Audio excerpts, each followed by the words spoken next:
With us today is Ambassador Ido Aharoni, chairman of the Charney Forum for Diplomacy. One of the key features of the digital revolution is the unprecedented volume of information that's created by humanity.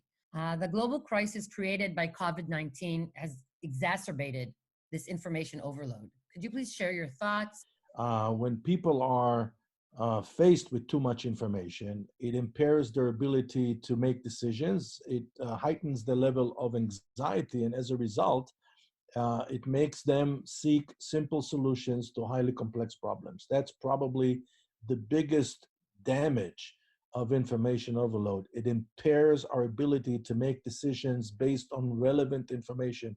And you have to remember, most of the information that we are being exposed to, most of the information that we are consuming on a daily basis is actually irrelevant information. Let me give you one simple example. When you look at COVID-19, very little is being said and discussed about random sampling. In countries like Iceland or Taiwan or Hong Kong or Singapore, when they actually conducted random sampling, the picture is far less intimidating in terms of the ability of the virus itself to interfere with daily lives. But this is not what you're being exposed to in Western media. Western media is all about the people who were infected, the people who died as a result of the infection, and so on and so forth.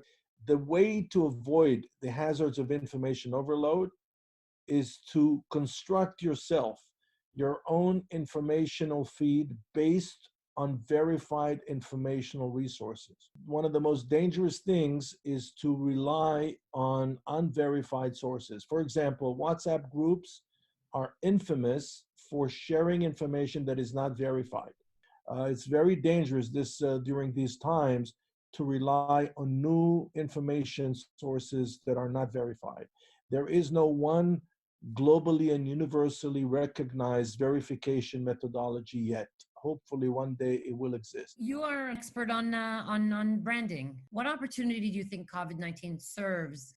The most important thing that it will do, it will push even further to the forefront the conversation about climate change, because there's no doubt that COVID-19, that mutation was not supposed to happen in the normal world, is a direct result of the fact that we live in unprecedented density, that we live in unprecedented conditions. The universe is crying help, is asking for a little timeout, and COVID-19 is giving the universe that little timeout. The environmental conversation, climate change conversation will be tightly linked to the virus.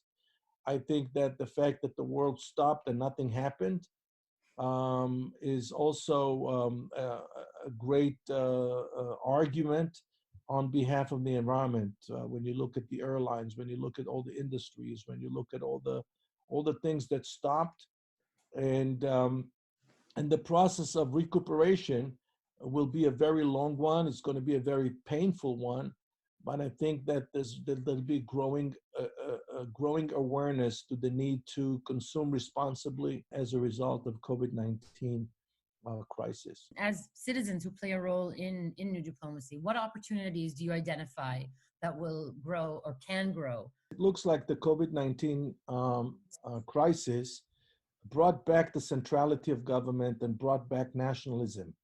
And certainly in the short term, this is what we're going to see. But long term, I believe that COVID-19 will actually increase the trend of the non-centrality of government because it will expose systemic deficiencies and weaknesses of the government. In the first place, the underperformance and the underpreparedness of health systems worldwide to deal with such a pandemic. What civic society can do is help governments talk to each other. One of the things that we're seeing is that governments and even states within the United States are not talking to each other. I just heard the governor of New York talking about the fact that there's competition between states, dealing with manufacturers of ventilators. It shouldn't be that way. So one of the things that civic society can do and NGOs can do, just like they do with aid, with international aid, just like they do with other forms of international relations, is help governments better communicate with each other. It's help people better communicate with each other. And the most important thing that we can do is get the word out. At the end of the day, it's all about informed people. Information is knowledge. We live in knowledge-based economies. We live in knowledge-based societies. So the real opportunity is to help people engage in conversation. Secondly, the economy itself. We're moving to something that we spoke about before during the launch of the Charney Forum. We spoke about the new social contract, the new economic and social contract. So we're moving to what's called gig economy, meaning people will be able to make a living based on their own talent.